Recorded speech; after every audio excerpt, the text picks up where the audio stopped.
Bike racer and amateur explorer Guy Martin is in Colombia. He's on a mission to see how a country famous for drugs and violence is trying to become a peaceful place to live and visit. Week 2 in Colombia, straight onto the hard stuff. This time, he'll discover how hard it is to deal with Colombian crime. La mitad del país vende drogas y la otra mitad sobrevive de eso. But he'll also work on the world-class infrastructure, helping the country escape its dark legacy. British industry could learn a lot from this. And find out how everyday Colombians love to relax by risking their lives. The Colombian people are crazy. Holy shit! Narco superstate or thrill seeker's paradise? Guy Martin is going to find out.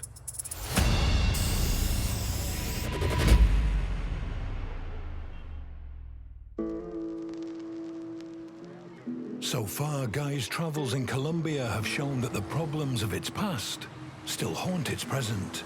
Hola. And its violent history might explain why even when they're at play, Colombians risk life and limb. What? Smoke weed. Puma, smoke weed. Smoke weed? No. The incredibly steep roads of Colombia's second city, Medellin, have made it the home of gravity biking. An underground sport where the goal is simple: never break.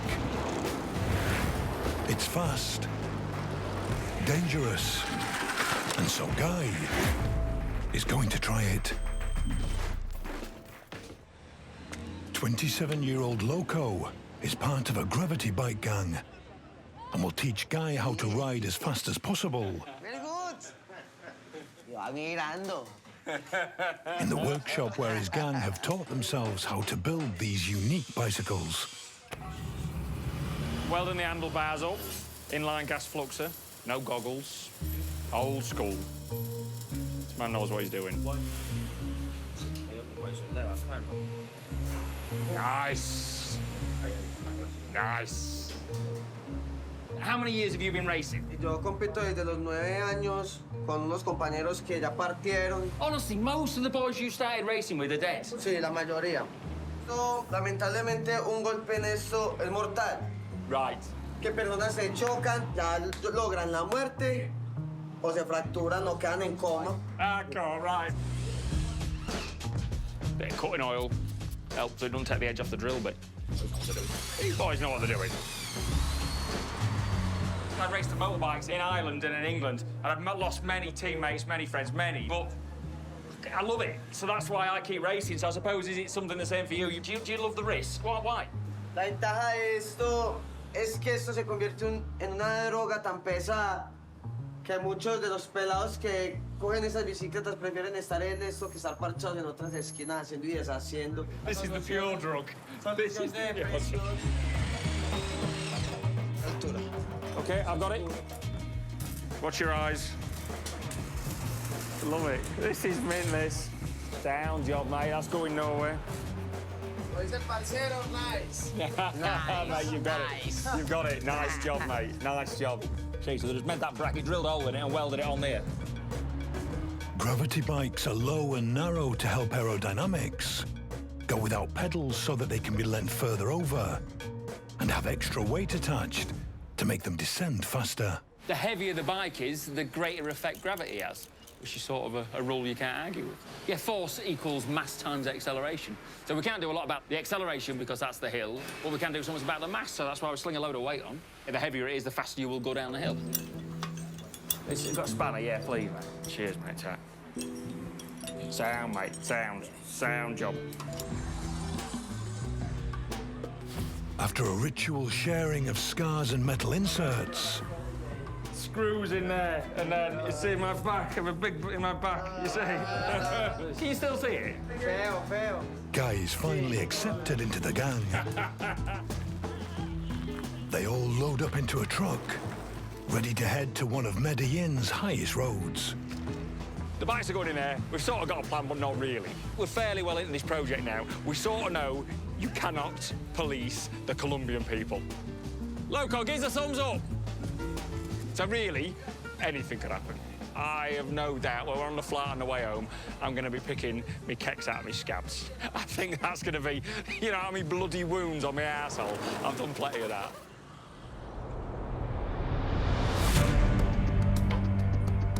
They head straight to the clouds and the top of the road, where gravity racing first started in Medellin.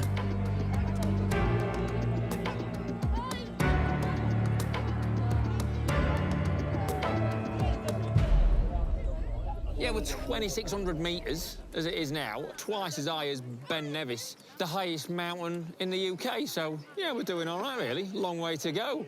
It was about a 2-kilometre course, I think, innit? Gravity racing has been outlawed in other Colombian cities. In Medellin, it is a legal grey area at best. Yes, this is an illegal activity, but the police have closed the road off to allow this illegal activity to happen. Welcome to Colombia. It's time to race. Good luck.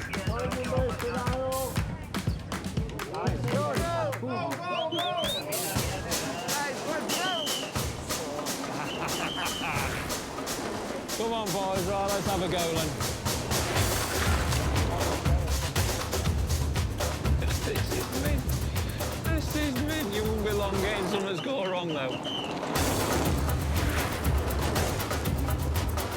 Up to now, this has been my favourite day in Colombia. I'm getting tan now. And, you know, because of the risk. That's what Colombians do. They deal with risk. Come on, we're in the slipstream now, mate. In the slipstream. They deal with it every day in loads of different walks of life. And I love it. It's a bit of me, that. Come on, let's have one. Guy, who used to race motorcycles on the road for a living, Come on, big man. uses all of his experience to vie for the lead. The inside line here, I think, then. Oh, hey, look out. Come on. Come on. I'm getting tan now. You bastards.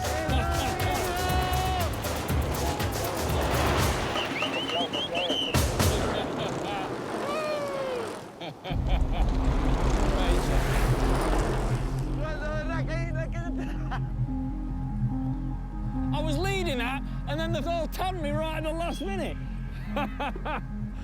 Hey, hey, wow. No, velocidad, exacto, excelente. Mucho control, mucho... Gracias, yeah, I love it, mate. I love it. Yeah. What a way to finish it off, eh?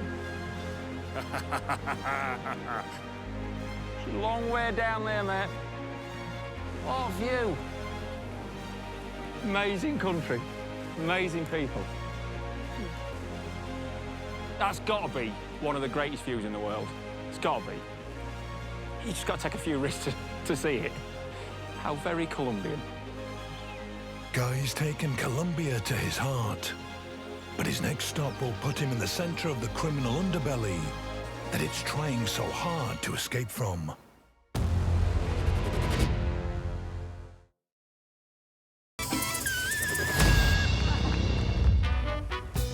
The idyllic beaches on Colombia's Atlantic and Pacific coasts attract around 50,000 adventurous Brits a year. But Guy Martin prefers to keep it on the streets. All right, big man. That man's not shy of a day's work. What's up, big man? What's up? Gracias. Hola. Well, that was a drug dog, sniffing dog. Watch out. Very famoso. There are many unique sights in the center of Bogota. Look here. Now we're talking. Gordo, boy. Only in Colombia. Can I get you some brass, mate? But there is one phenomenon in particular that is a mystery to visitors. I was told before we got on the plane that there was this bit of a epidemic of folk nicking manhole covers. And anyway, we're walking down the street, and what do we find? A missing manhole cover with a tyre there to stop you dropping in. Well, it looks like it's been missing for a day or two. The rumours were true. The rumours were true.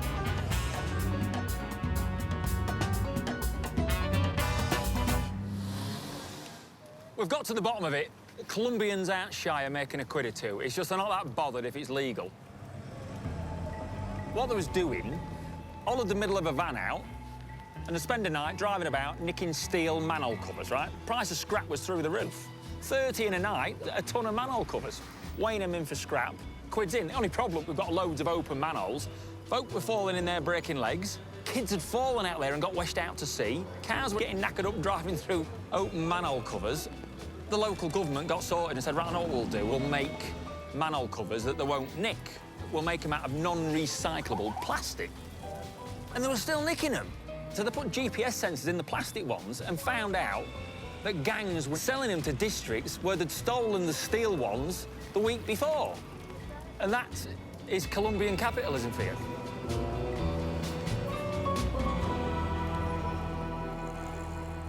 Guy has immersed himself in all aspects of Colombian culture. But the backstory that created this country can be baffling for outsiders. And so Guy heads for a cup of tea and a history lesson. Right, we're right. At a cafe that serves the local brew, coca tea. Thank you. Cheers. Made with the leaves of the coca plant. When in Rome, I'm going to drink Coke tea. I'm not a tea connoisseur, right? I like it a certain way, and I do drink a load of it. So why wouldn't I drink Colombian tea when in Colombia? If I brought that in to Heathrow, I'd get arrested. But you're all right in Colombia. I think she's mashed up. We're not getting any more life out of that, are we? Anyway.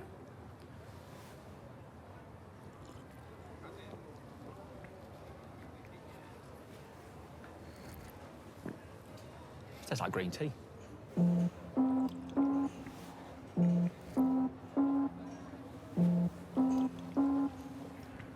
What if you meant to eat the leaves?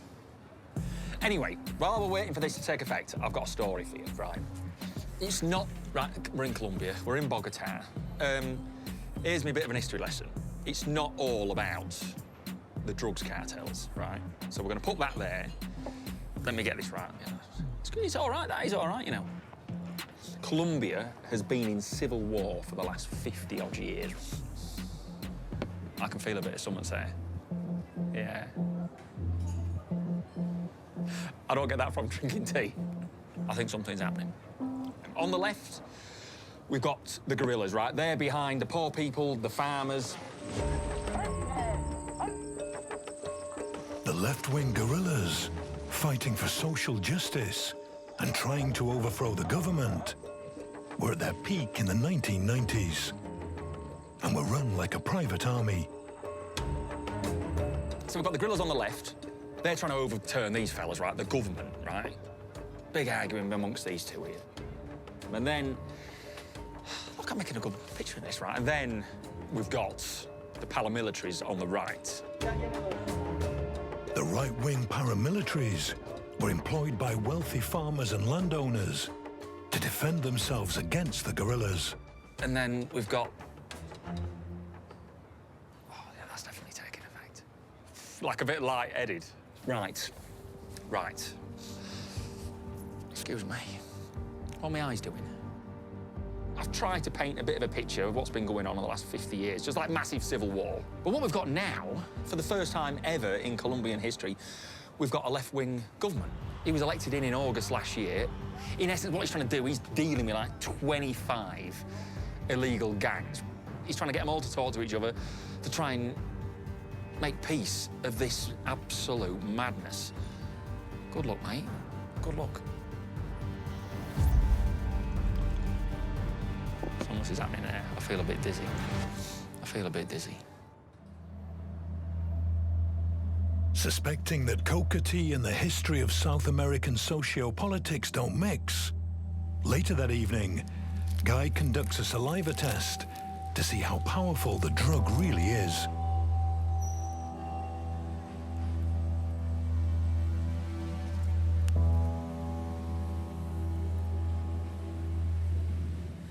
See that? That C line there, that means I've tested positive for cocaine. Even in dilute tea form, right? I failed the drugs test. So cocaine packs some punch, doesn't it?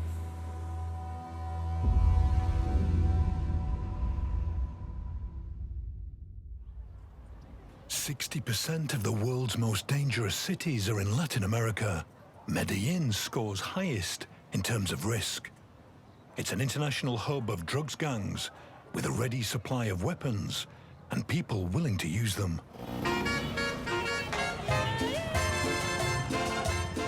Discovering more about how Colombian criminals work means actually meeting some. Word has been put out that Guy is in town, and Medellin's mechanics district has delivered. All right, big man. With average wages a quarter what they are in the UK, the temptation to turn to the most lucrative crime of all can be irresistible. Hola. I am Guy. My name is... Sorry, your name is? Right, thank you. We've come to Colombia to see all different ends of the work spectrum, and I hear you've got an interesting job. What is it that you do? Hace muchos años la mecánica, pero de ahí vendo drogas allá arriba donde yo trabajo, en el barrio. You're a drug dealer now, okay. Okay. Does that mean this is obviously illegal in Colombia? Is this okay with you? Eso es muy común aquí en ese país, es muy común. It's very normal. La mitad del país vende drogas y la otra mitad sobrevive de eso. Así en Colombia lo nieguen. Is that right? Would you rather be a drug dealer than have a legal job like a mechanic? Por money. Honestly, okay, okay. Obviously, the drug industry is very violent. What violence do you see? Que viene en el país, cuando viene un nuevo jefe, mata a todo el mundo, todos los que haya, o se unen o están contra nosotros. You personally, have you had injuries through the industry? Sí, muchas veces. Plenty times, but you're still here. Ya uno está anestesiado contra tanta violencia, es normal. It's normal, it's normal. You've grown immune to it. Okay, okay. The drugs causes many problems in Colombia. Do you ever feel guilty about it? No. No? Okay, Jamás. okay, Never. okay. Never? Never. Never? Eso va a continuar por muchos años, porque los gringos son los que más consumen. Entonces aquí se hace y se les manda allá. No guilt. Learning to ignore violence is an important skill in the Colombian underworld, especially for those who used to run a gang on behalf of the kingpins. Yo trabajo aquí en el sector. Hay que hacer lo que el patrón diga. Here the boss, El Patron, means drug kingpin Pablo Escobar. From what you know of Pablo, was he a violent person? Sí, yo soy uno de los barrios más calientes donde Pablo tenía sus escuelas de sicarios. Por allá mataban por encanto. Un pelado, en vez de comprarse un radio o algo, comprara un arma, una moto, para trabajar con el jefe. I understand. Yeah, I fully understand. Why would you do this business? Because it is illegal. A uno es muy fácil, porque uno ha vivido en él. Y fue la herencia que nos dejó el patrón. Nosotros lo hacemos. Si usted me trae un contrato para que yo le haga lo que usted necesita, yo se lo hago. Have you ever been to prison? No. Never. Ladrón es el que cogen. Si a mí nunca me han cogido, yo no soy ladrón. You're proud I've never been to prison. What is the secret to a long life in Colombia without going to prison? You laugh, you laugh, you laugh. Trabajar muy derecho con los mismos amigos. Right, okay, to work very straight, Y right? la palabra de un pillo vale mucho. Yes, right, okay. Thank you for being so honest. Para servirle. As long as part of the population views crime as normal, reforming Colombia will be difficult, especially when the biggest crimes of all occur completely out of view. Despite a decades-long war on drugs costing billions, the cocaine trade is growing. Guys heading for a secure Ministry of Defense research compound, home to a captured example of audacious narco-engineering that helps the cartels stay one step ahead. Here we are, in and amongst the coca plants. You see, you've got all the right people for this job, haven't you? Anyway, just happens we do. It's all right making all this coke, isn't it? We need to get it to the mainland. How are we going to do that? Well, it's a bit risky doing it by land, right? It's even riskier doing it by planes. 75% of the coke produced in Colombia goes via the sea, right? And a fair bit of that 75% is these fellas. It's sort of a submarine.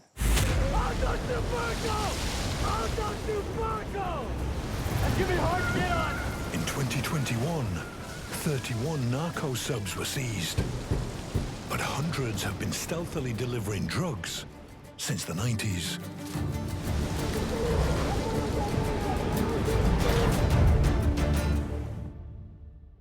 Pablo Escobar got the idea from a James Bond film. He says, oh, that's the right idea. I can get me coke out of Colombia. Dead easy on one of them. I know, I'll make a few phone calls. As he did, he's got a few Russian mafia mates and tried to get a Soviet sub. Anyway, all that fell through, so he thought, I'll tell you what, I know what I'm going to do. I'm going to build my own. And it was these sort of things that he built. It takes a team of around 15 just a few days to make a narco sub in a jungle workshop using simple DIY materials. And now we say submarine, I think we might be stretching it. I think we could say semi-submersible submarine. Anyway, let's go have a look inside. Afuera! Afuera! Well, she's hot in here, mate. It looks like it's an adapted boat. It's not. It's been built from scratch. Bloody hell. They still got the engine in here. It's a Detroit diesel engine. Look at that. This is bloody amazing. Look at the wooden frame holding it together. She just chucked together, mate. They build these in the jungle, and you think, what do you mean they build them in the jungle? How do they get them out? Well, there's obviously a load of rivers running in and about the jungle, so they just build them in the jungle and then sail her out to sea. Carry 3 ton of product on here, like today's money, like 90 million quid. 90 million quid you carry on this. Obviously, the main port of call would be the islands in between here and Mexico and here and North America. But they found one of these in Spain. You could sail one of these bloody things to Spain. Are you on drugs? Well, absolute madness. And what we got here, that's the big scuttle valve. So if someone's found you, open that valve there, lets all the water in, you go into the bottom of the sea quick, along with all your cocaine. Destroy the evidence. I mean, this is nothing. The next one is a GPS-guided submarine. So you'll just put your gear in, press the button, and away she goes. Unmanned submarine. They are always ahead of the game. But imaginative engineering isn't just the preserve of the cartels. As Guy is about to find out, Colombian ingenuity can also be used for the greater good.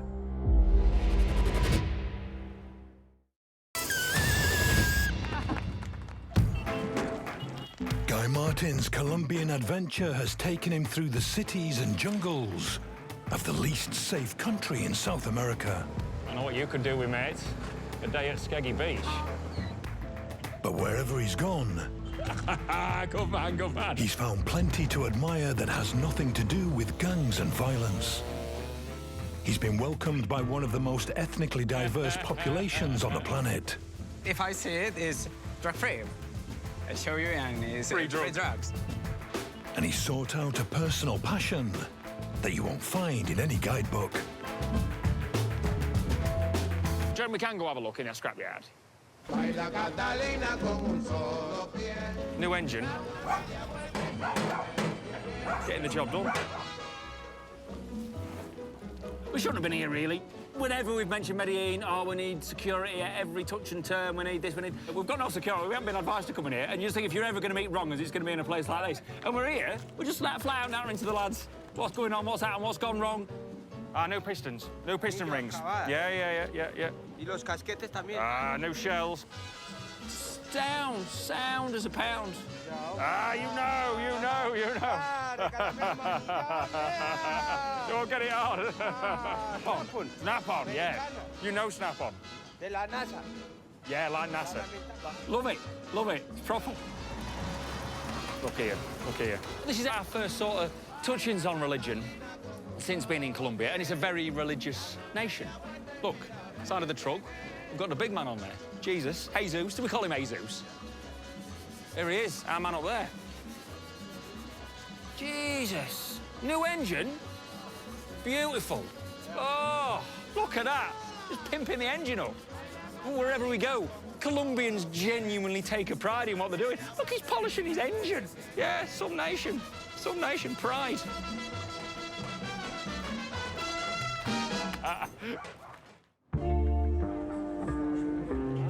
But for all its warmth and hospitality, Colombia still has a frighteningly high crime rate.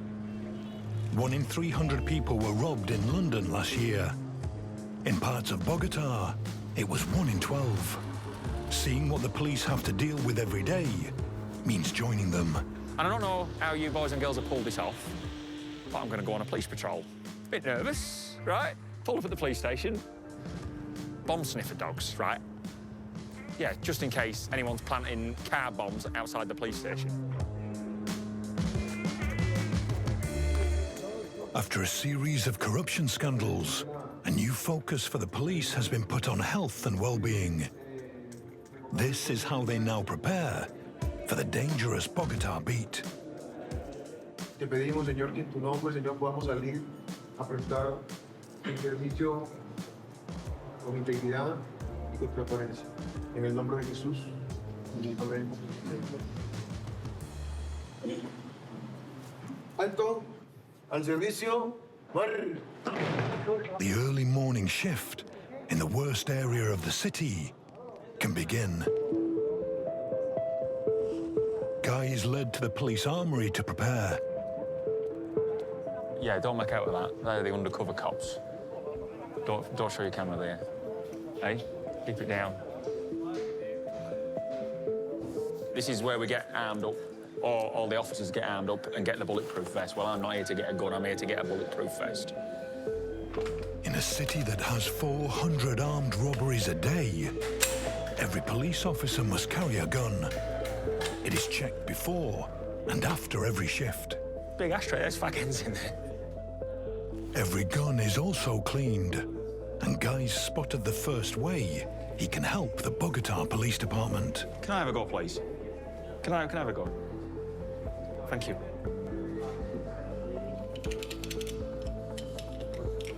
Now, whether this has had an hard time and had plenty of use, there's plenty of dust and shit in it.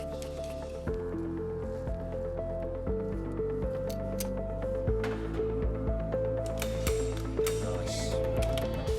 The tools of the trade are ready for action, and Guy gets his ballistic vest. Read manual before use. Okay? Okay. Let's go. Gracias. Thank you. Yes. Yes. You ready? He meets his patrol of 2 motorbikes and 2 vans. They head for one of the most deprived parts of the city, the slums of Ciudad Bolivar. Number 1 in Bogota's murder charts.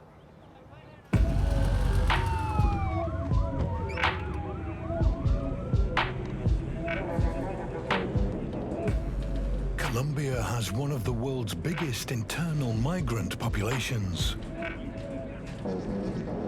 It's made up of people trying to escape the drugs war fought in the lawless jungles and mountains. 1 in 10 Colombians, that's 5 million people, are leaving the countryside and heading for the outskirts of these cities, these slums.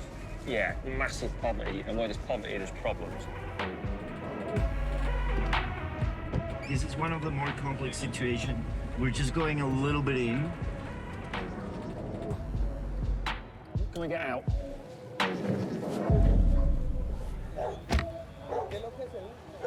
What's happening? Se busca identificar personas, verificar que no porten armas de fuego, que son conocidos como las PDA, que el tema de cédulas, antecedentes. In the UK, the police need reasonable grounds to stop and search someone. In Colombia, they can frisk anybody, and they do. Yeah, it's such a dodgy area. I'll just come in here and just sort of just check everyone to make sure there's anyone wanted. Just check their ID, make sure they're who they say they are. Nice, DS. So yeah, just go in. So this is like a regular occurrence, just go in and purge it through. The patrol goes deeper into the slum.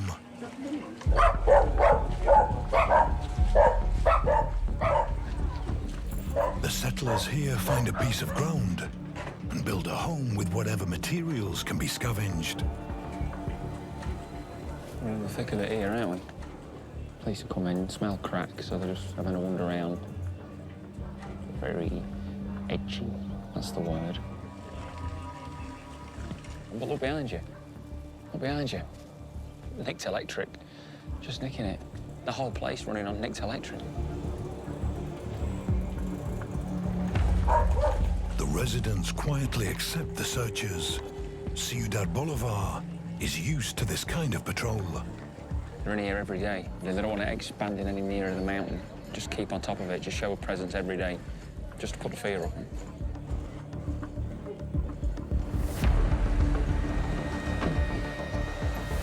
The patrol moves on to a hideout known for thieves. To the beach.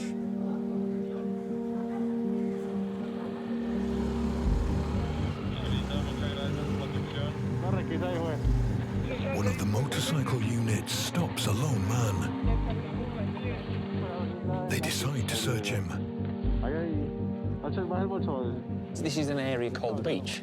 But yeah, massive homelessness problem, and generally attracts a load of bother.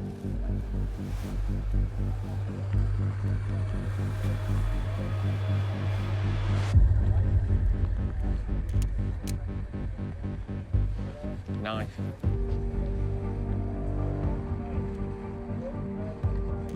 Is that an innocent knife? Is it just fused for opening packets or what? I don't know, but anyway. That's what they're going to give him a fine for having the knife. Obviously, it's not legal to hold a pocket knife on you. The fine of around £50 is issued via an app, and the man is released. The police know that it is highly unlikely the fine will ever be paid. Hola. Yes. What Guy has experienced on this patrol is a world away from the popular perception of the Colombian underworld. What we're led to believe is, yeah, gangster and glamour, Colombia. It's far from that when you get your boots on the ground. Just poverty. Poverty. Colombia has one of the world's worst income inequality problems. The bottom 50% of the population own 1.6% of the wealth. The illegal economy is often the only way to survive. But there is hope. For years, Medellin was known as the most dangerous city in the most dangerous country in the world.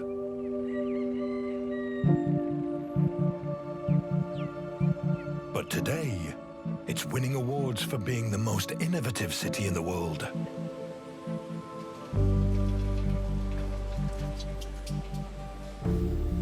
Nice, isn't it? Part of that is thanks to a gold standard public transport system that serves 215 million journeys a year. Hola. Isn't it clean, tidy, nicely routed cables? I think he was in a Swiss ski resort without the snow. Colombia's geography is a pain in the backside. Do you know what I mean? We would have a right job putting an underground round here. Well, it just wouldn't happen, would it? It wouldn't happen. Look at the size of these hills. Look at the size of them. Getting from the edge of town to shops, schools and jobs in the middle could be a 3-hour walk through some of the least safe parts of the city. Now that commuters can sail over the top, the crime rate has fallen. And he's put a bit of faith in the Colombian government because they put a bit of brass back into the people. Oh, maybe they're not all bad. It's all right coming for a bit of a ride on the cable cars, but we're going to go a bit further than that. We're going to go work on them. Guy is joining the Medellin Metro cable repair crew. The team quickly teach him how to use their climbing equipment. Yes. Una a una. They'll get to work in an open-sided service cage. What's your name? Claudia. Claudia. Elmer. Elmet. ¿Y tú? I'm Guy. Nice to meet you. The team head out to work on Line L. Its cables stretch 4 miles northeast of the city, over a 40-acre nature reserve, situated on the hills above Medellin. Ready. If this was done in England, this would take months of training to be able to do this. But we get to Colombia, and this is great. This is great. We take safety serious. Yeah, I know. But in England, it is too much. It is stupid. We use common sense. Yes. No. Yeah, we think the Colombian way is very efficient.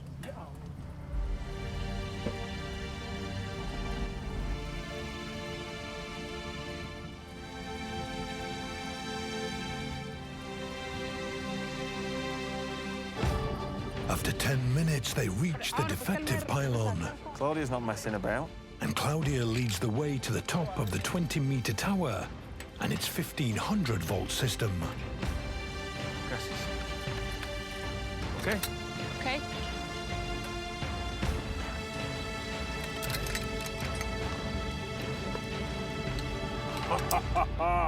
That's amazing. Muchas gracias. They've summited, So we change one of these? Eso. and now the work can begin. Con esta herramienta le liberamos peso a la polea subiendo el cable para poder. She's got an hydraulic press. They need to change a roller which has worn out. Que pare. It's the simplicity of these components that makes cable car systems relatively cheap and easy to build. There's some weight in that. You won't want that on your head. With no need for laying expensive roads or rails or cutting tunnels, a new line can be installed in a little over a year. Listo. Up. Thank you. Up. The language thing's a bit of an issue. Darle nuevamente, allá. I can yock and shove where to tell me to, but that's about it. All the way. There are now 20 miles of pylons and cables crisscrossing Medellin, providing year-round public transport with no delays. For me, beyond impressive. 6 lines. They stop 11 o'clock at night and start going at 4 in the morning.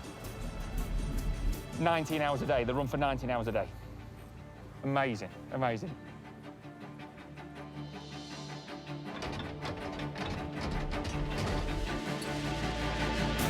Ready. Thank you. Ahí, ahí. It won't stop here. A record £75 billion in public spending has been announced as Colombia doubles down on its renewal.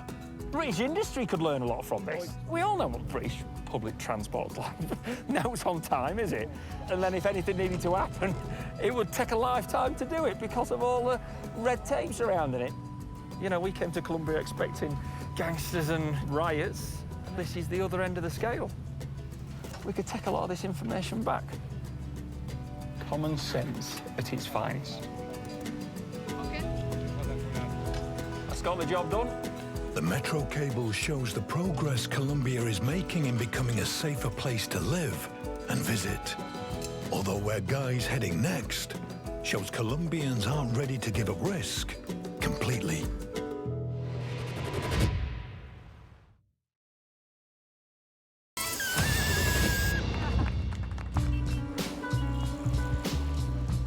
Guy Martin has time for one final fiesta in a Colombia that is striving to clean up its act. Out with this strimmer, keeping the job tidy. All right, go. He's going to follow his passions to the only place of its kind in the country. Right, another job we've got on. Top side of Bogota, they've got a racetrack. Gonna go have a look, see what it's got to offer. This is the Tecansapa circuit, Colombia's only motor racing track.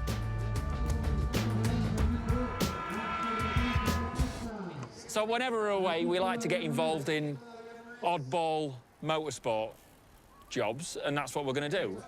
Tractor muley, which translates to tractor mule. It really means truck racing. And while we're waiting, before we get the circuit, we're watching a bit of paracycling. Mile-and-a-half circuit, these boys have been at it, and girls, for 10 laps. Well done, big man. Well done. Guy's contacts soon arrive. A set of enthusiastic drivers who use their daily delivery vehicles to go racing with at the weekend. Yeah, boss. I'm Guy. Nice to meet you. What's your name? Juan Camilo. Juan Camilo. Jamie? Jamie. Nice to meet you, Jamie. Heiner. Wilmer. This is the hacker. Nice to meet you. I'm Guy. Good. Bloody hell, look in there. For the first time ever, they're letting an outsider race alongside them, so Guy can sample a true Colombian pastime.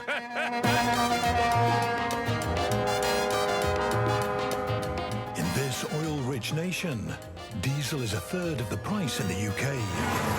And so the drivers don't hesitate to use as much as possible, even though this was meant to be a slow parade lap. Wild. The truck racers have little interest in rules. Throughout much of Colombian history, the lawmakers have been corrupt, resulting in a nation that often prefers to ignore regulations. And here today, that means Guy is taken on a sighting lap by a child. How old are you? 14. 14. This is not what was meant to happen. We sort of all sat down last night and had a bit of a plan about this is how it was going to happen today. We was going to do a bit of time attacking and then pick the fastest. And now everything seems to have changed. So I just think, as we're learning from our Colombian visit, Colombians are hard to police. So let's just get on with it and see where it takes us. It might end up in a gravel trap, because it has started raining. In fact, it does end up with a crash. What do we say, finito? But here, accident damage costing thousands is classed as a mishap. The show must go on. I love that. I love that they do not give a monkeys. They don't give a monkeys. Let's just get cracking and let it develop. I think it is going to develop. After little preparation, Guy is thrust onto the start line with truck champion Raul as his co-driver. The truck racers have invented their own unique drag race. First, a dash to the orange barrier, then it's reverse as fast as possible without jackknifing. Then it's straight into a one-lap race. Guy uses all of his truck's 900 horsepower. It's all about who will be brave enough to brake last into the first turn.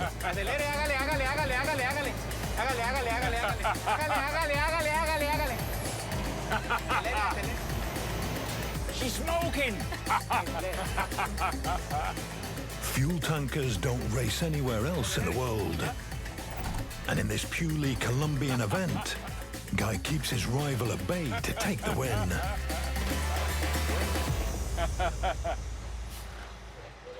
I think we won. I think we won. I won. Yeah. There's no time for celebrations. Raul wants to show Guy how it's really done. I watch now, I watch.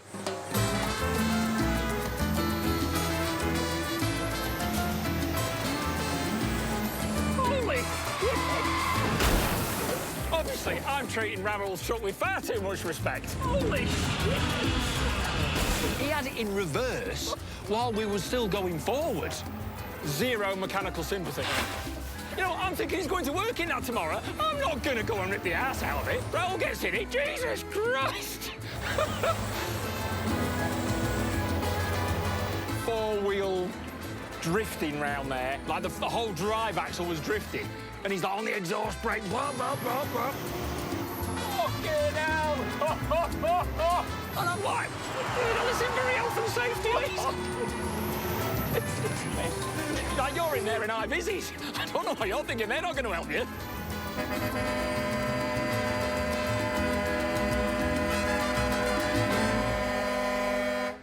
What was Colombia like, guy? Just show them that 20 seconds. No more words needed. No more words needed. This is Colombia. Oh, you can pack up and go home now. That's it. There, done. I love it. I love it. After 2 weeks in a country that has been shaped by the extreme and always admires an outlaw, Guy has found some kindred spirits. You see what I've got here, right? It's a plaque from the Tracto Mules, the truck racing that we did. It says, Guy Martin, due to breaking speed challenges and having great audacity in life, the Colombian Truck Racing Authority grant me honorary membership. How good is that? They've taken me on as one of them. We came here with completely the wrong idea. I thought we was going to have 2 weeks of blood guts, drugs, gangsters, chases, all of that. And nothing could have been further from the truth. They're right nice folk, right? We've been in some right dodgy bits and we've been in some right good bits, and we've had nothing but hospitable people. You know, folk that get up daft o'clock in the morning to be at work for 6 o'clock. The dogs are mint, well-behaved, right? They keep the vehicles right. Bloody hell. I just love the way they go about life. After a couple of weeks, the sort of conclusion I've come to is they look at it a little bit like me. Yeah, it might go wrong. It probably won't. So let's get stuck in. Yeah, I love this place. 100% I'll be back. No question. Thank you. Cheers. Gracias.